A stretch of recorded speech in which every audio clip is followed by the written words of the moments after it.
The World Tomorrow.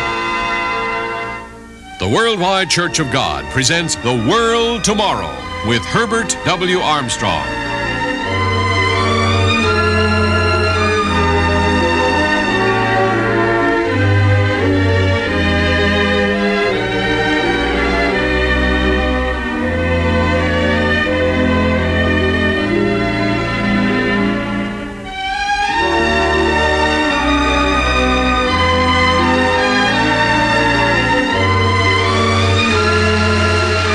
Ladies and gentlemen, Herbert W. Armstrong. The whole world soon will be stunned by the announcement or the news of a new amalgamated nation appearing suddenly in Europe, possibly more powerful than either the Soviet Union or the United States. Now, recently, I addressed the very prestigious Rotary Club of Athens, Greece, concerning this very situation that is rising over there, this very new development. And now I want to give you a very brief commentary on the ancient city of Athens, narrated by Art Gilmore and followed by my address before the Rotary Club of Athens in Greece. Athens, the ancient cultural center of the world, is considered to be the birthplace of Western civilization. At its peak, during the 400s BC, Athens was the world's most powerful and most highly civilized city. From it sprang works of drama, history, poetry, and philosophy that have greatly influenced literature and thought throughout the centuries. Athenian architects built masterpieces of classical beauty. The ruins of many of these structures still stand as monuments to that age.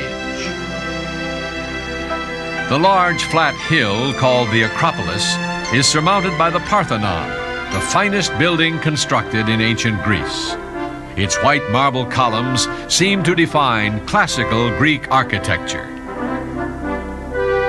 Across from the Acropolis stands Mars Hill, where the Apostle Paul revealed to the Athenians of his day the identity of the unknown God to which they had erected an altar. Paul also traveled to Corinth, directly west of Athens, and established a thriving church. Intriguing ruins of temples, roadways, markets, fountains, and theaters still stand today. East of the Acropolis, the first of the modern Olympic Games were held in Athens in 1896 in the Panathenaic Stadium, constructed of marble. It can hold 70,000 spectators. Today, Athens is the cultural as well as the financial center of Greece. Athens' Elefsis Bay reflects the importance of Greece in the world's shipping and petrochemical industries. The influential Greek Orthodox Church numbers among its membership the great majority of the population of Athens. Into this great city, rich in history, culture, and religion, came Herbert W. Armstrong, bearing a message which had not been heard in Athens since the days of the Apostle Paul. Mr. Armstrong was invited to address the Athens Rotary Club. Its membership consists of many of the leading businessmen and financiers of Greece, including the head of Olympia Airlines, the national airline of Greece, George Voyadis, a leading member of Greece's parliament, and Konstantin Ringas, president of Hellenic Mediterranean Shipping Lines. Dear Mr. Armstrong, it's a great pleasure for me, and I could even say an honor for me, to welcome you to our city and to our club, which is the senior Rotary Club of Greece. But I'm passing over to my language in Greek because I would like that all people would partake of this welcome we are going to be giving you. Thank you.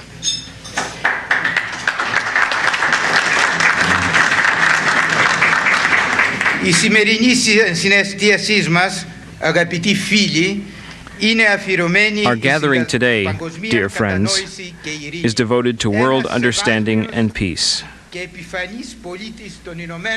A very highly respected and distinguished citizen of the United States of America is to honor tonight the rostrum of our club, Mr. Herbert Armstrong.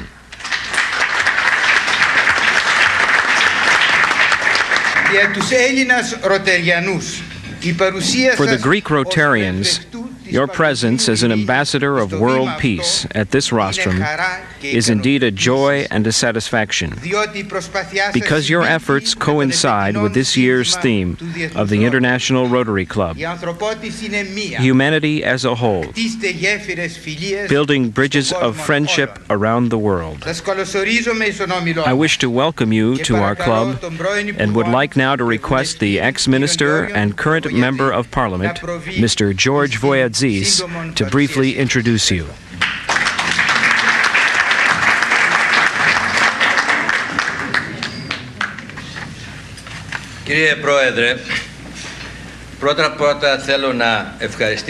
Mr. President, I would like first of all to thank most warmly the Rotary Club for giving the possibility to our honored guest, Mr. Armstrong, who is only staying for a short while here, to speak to you tonight.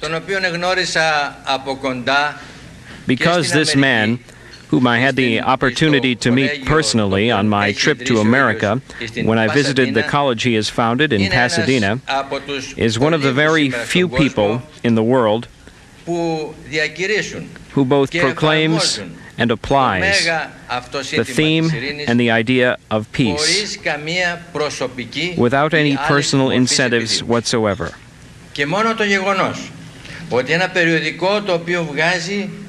The mere fact that a magazine is being published at Ambassador College by Mr. Armstrong, which is entitled The Plain Truth, and which is distributed throughout the world with a circulation of 5.5 million copies. A magazine that declares, proclaims, and supports the ideas of world peace and the love of fellow man. This mere fact makes Mr. Armstrong a man unique in the world, a pioneer in his field.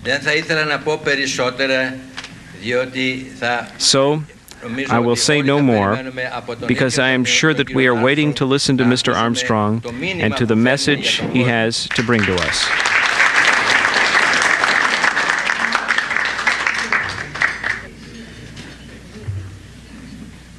Ladies and gentlemen, good evening. It certainly is a great honor to be able to speak to the Rotary Club here in Athens, Greece, one of the most ancient cities in the world and the home of education, scholarship, and culture. I come to you as an unofficial ambassador for peace. Millions of men have given their lives in the interest of peace in wars. World War I was supposed to have been the war to end all wars, but it didn't end war. World War II didn't end war.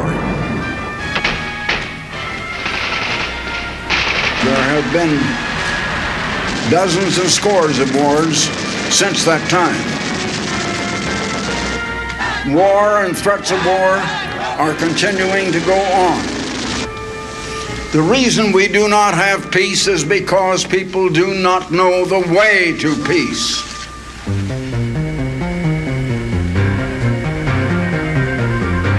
But we live in a world today of awesome progress. Especially in this 20th century, the progress has been absolutely awesome. At the same time, we are living in a world of appalling evils, troubles, heartaches, suffering, starvation. One half of this world is in absolute ignorance, uneducated. One half of this world is in abject poverty, living in filth and squalor. And such a condition ought not to be. Right now we are in escalating troubles. Crime and violence, disagreement between nations, and never has the world been as unrighteous as it is now in its living and in the dealings of people back and forth with one another or with nations. Armies do not bring peace to a country. We have not learned the way to peace. In November of 1919, that's quite a while ago, November 1919, I was a member of the Association of Commerce in Chicago, the Chicago Association of Commerce, and at a noonday luncheon of the members, the businessmen members of that association, Roger Babson, the great statistician, was our main speaker. Roger Babson said, "In 1 year, we are going to be in the throes of the greatest depression this generation has ever known." Present were many officials of great banks, presidents and board chairmen of great industrial corporations. They shook their heads. They didn't agree with him. 1 year later, November 1920, Roger Babson was the speaker before the Chicago Association of Commerce again. He said, "The year has gone by, I am back, and the depression I foretold is here with me."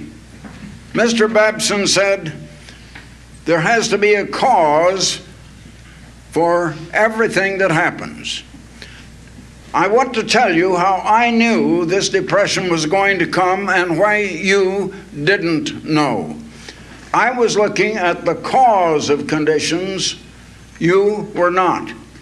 When I want to know what the temperature is in this room in the winter, I look at the thermometer on the wall. Mr. Babson said, "You bankers and you business executives were looking at the thermometers on the wall. They only recorded what was happening up to that time, not what was going to happen. You were looking at bank clearings, you were looking at stock car loadings, you were looking at wholesale prices and consumer price indexes." But he said, "I was looking at the cause of conditions. I have found that when 51% of the whole population is unrighteous in its dealings with one another, we are going to have an economic depression." There are two basic principles I would like to bring to your attention in life, in our dealings with one another, how we live. One is, two people cannot walk together and get along together unless they agree. The other is, one of the two must lead. There must be leadership if you're going to agree and have peace.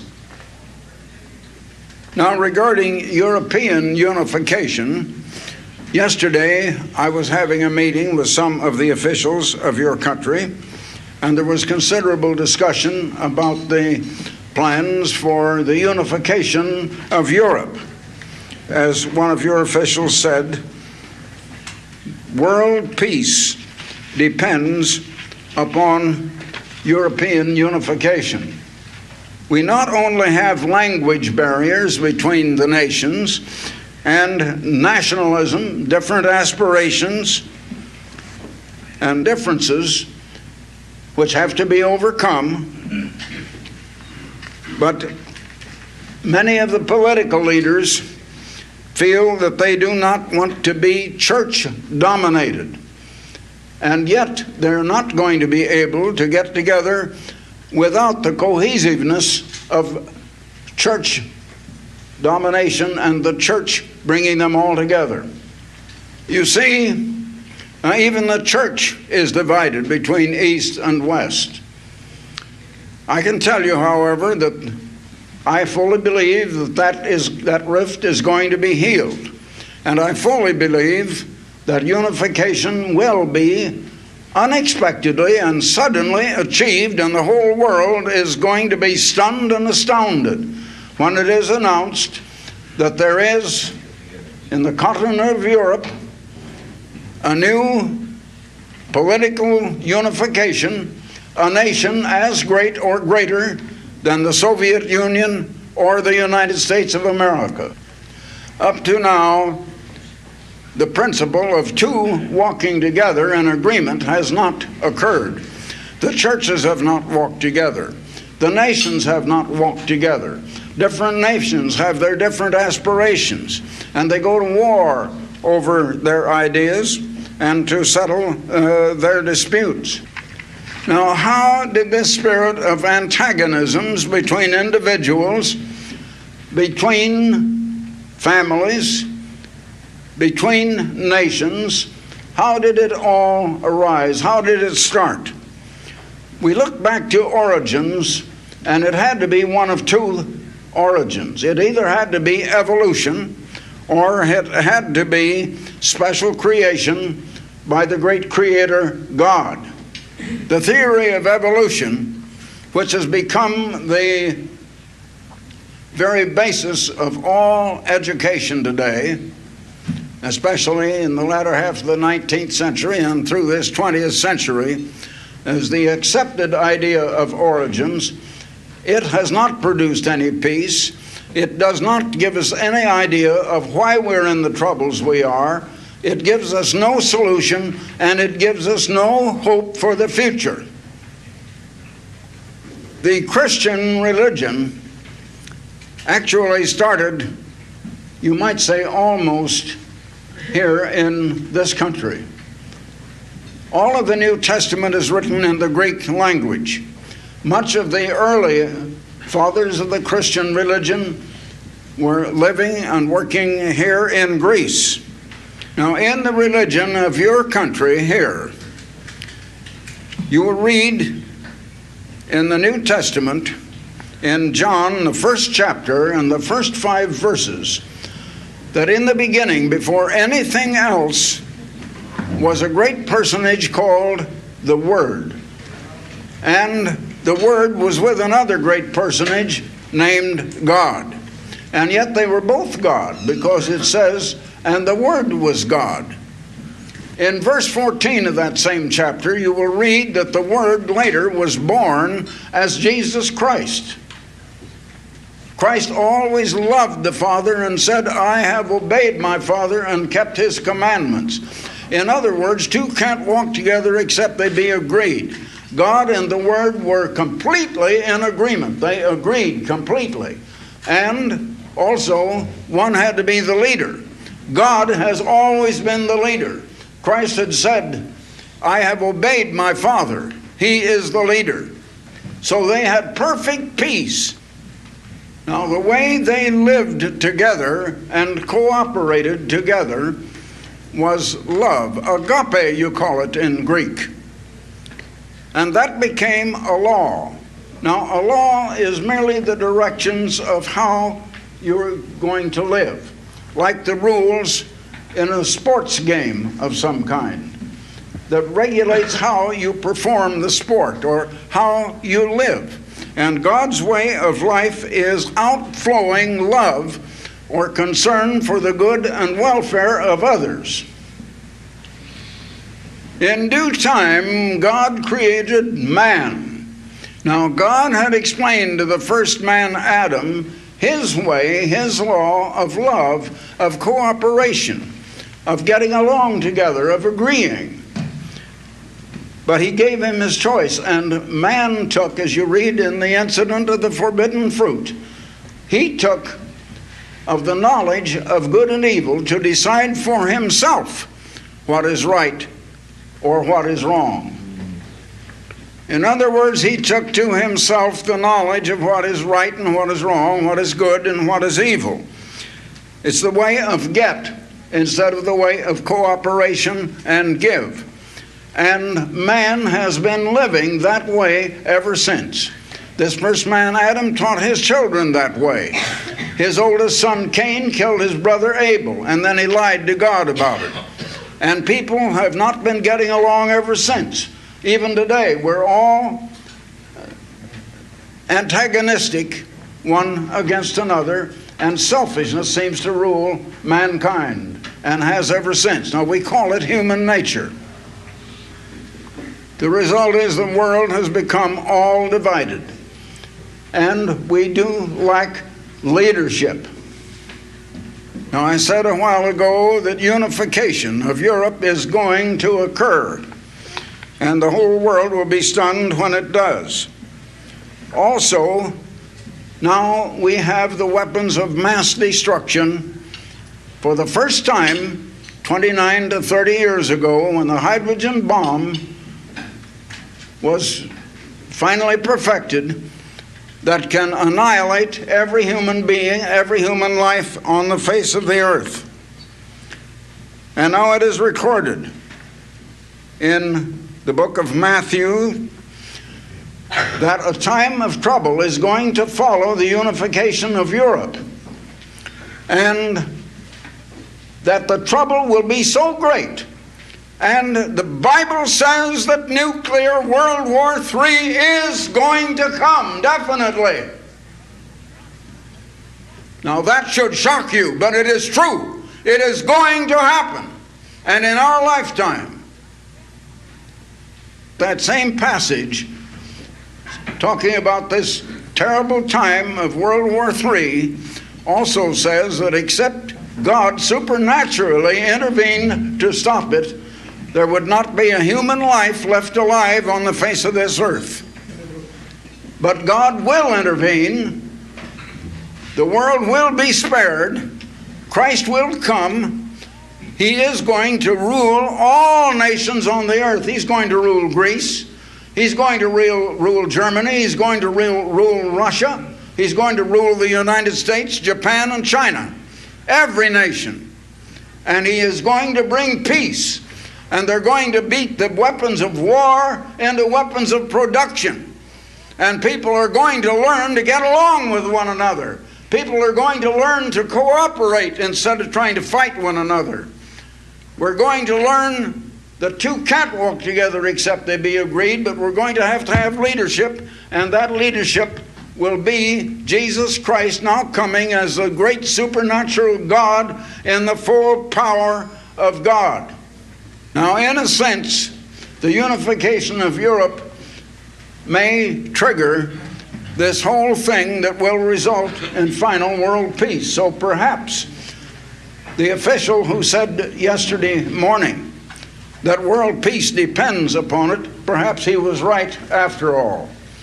But just before this passage in Matthew 24 that I told you about, verse 14 says that when this gospel of the kingdom is proclaimed all over the world to all nations, then will these things shortly come. I am proclaiming that message, and it's the first time in over 1900 years that that message has been proclaimed to the world. It's the same message that Jesus Christ proclaimed. But people have been preaching a gospel of men about Christ, about the person of Christ, and his gospel was what I've just told you, and that has not been preached. You have heard that fulfillment in your ears here this evening. I ask you, if you have ears to hear, please heed. Thank you very much.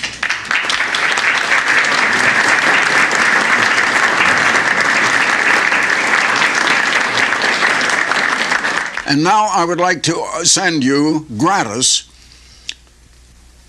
a book I've offered once or twice before on this program. Are we living in the last days? Can you prove it?